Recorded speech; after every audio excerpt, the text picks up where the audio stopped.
Hey everyone, it's Will, Gamerdad, with another video for you. So first off, I'd like to give a shout out to one of my Patreon supporters, Ben. Thanks for your support. Now I do apologize for not having uploaded anything more recently. Again, first month of back to school for the kiddos, and so unfortunately, Eden has taken a back seat to the family. But that being said, I do know that what day it is today, and it is the eve of a new month, and therefore a new Fateful encounter, 7 days encounter. Now if you haven't already, make sure you like and subscribe to my channel, I really appreciate it. I also do have a Patreon account for those who want to support me this way. So just like every month, at the beginning of each month, aka Japan UTC time, we do have a new Fateful encounter, one time only, and it only lasts for 7 days. We have 3 units featured, and so the whole trick now is to guess how these ones are related. At first glance, it's pretty straightforward. I think these are all axe units, and so these 3 units will be featured as 7.77% each, and then of course the bulk of the odds will be on the rest of the possible 5 stars in the game. And so we do have OG or normal style Renry, which is a little bit of a surprise. One of the newer units, AS Philo, and finally, of course, one of my personal favorites, Cyan Scyther. And so let's go directly to the Dreams section as usual. So the banner is live.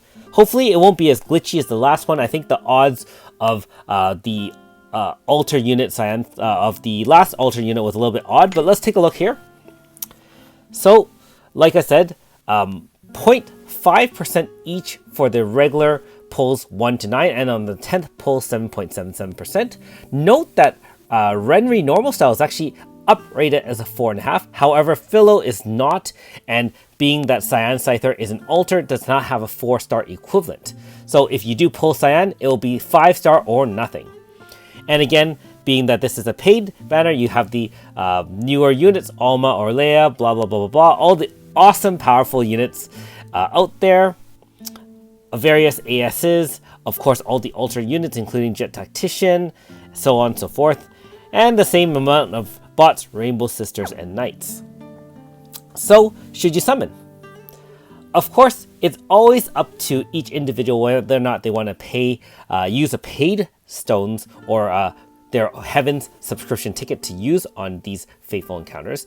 And I would say that for the most part, you're probably better off waiting for the newest, greatest unit to come in and use one of your 10 pulls on those Fatefuls instead, being that usually newer units tend to be a little bit more powerful or a little bit more meta, so to speak, if you're into that thing. Now that being said, to be fair, these 3 units, I'll say, have some advantages and disadvantages. So let's go over them quickly. Normal style Renry honestly has fallen down the path. The only use I have for her at this point is as a Grasta carrier. She is an axe carrier, and so she can share Grasta with the other 2 units here, but she also can share with another very vaulted axe user, aka AS Kikyo. And because of her personalities, I think she has Sweet Tooth and Axe. She can already share with quite a few of those and give extra additional damage to both Cyan Scyther as well as AS Kikyo that way. Otherwise, her triple debuff of speed, power, and int 25% just doesn't compare to the newer units in terms of even the free units such as Kid, giving a triple debuff 50-50-50 at max stacks, and of course giving yourself teams 50 boost.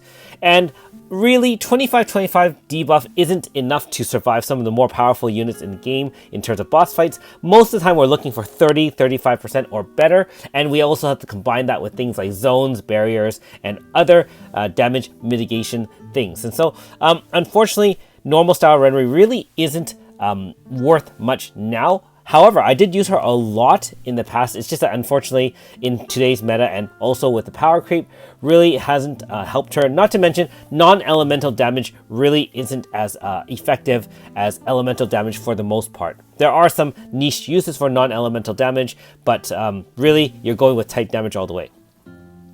AS Philo, I actually don't have yet. I only have like one Boucheron treaty, since I'm very far behind in a lot of the newer units.